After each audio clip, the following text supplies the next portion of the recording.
Hi students, ఈరోజు మనం diffusion and diffusion అంటే ఏందో తెలుసుకుందాం.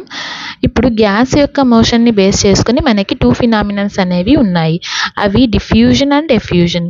సో డిఫ్యూజన్ అంటే ఏందో తెలుసుకుందాం. ఇమాజిన్ చేయండి, ఒక కంటైనర్ ఉంది. కంటైనర్లో టూ డిఫరెంట్ గ్యాసెస్ ఉన్నాయి అండ్ ఈ టూ గ్యాసెస్కి మధ్య డివైడర్ ఉంది.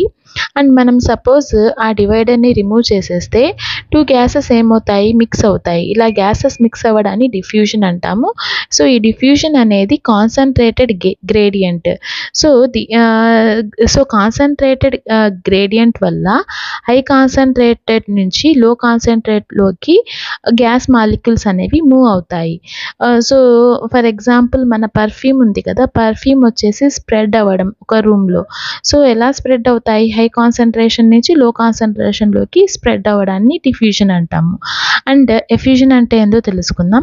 ఎఫ్యూజన్ అంటే ఇమాజిన్ చేసుకుందాం, ఒక కంటైనర్ ఉంది. కంటైనర్లో ఒక డివైడర్ ఉంది. వన్ ఛాంబర్లో టూ గ్యాసెస్ అనేవి మిక్స్ అయి ఉన్నాయి అండ్ ఇంకో ఛాంబర్ వచ్చేసి వాక్యూమ్. సో ఇప్పుడు సపోజ్ మనం ఒక ఈ డివైడర్కి చిన్న స్లిట్ ఉంటే, సో అప్పుడు ఏమవుతుంది, గ్యాస్ మాలిక్యూల్ ఒక ఛాంబర్ నుంచి ఇంకొక ఛాంబర్లోకి అంటే వాక్యూమ్లోకి గ్యాస్ మాలిక్యూల్స్ అనేవి పాస్ అవుతాయి. సో దీన్నే మనం ఎఫ్యూజన్ అంటాం. అంటే గ్యాస్ మాలిక్యూల్స్ స్మాల్ ఓపెనింగ్స్ నుంచి పాస్ అవ్వడాన్ని ఎఫ్యూజన్ అంటాము.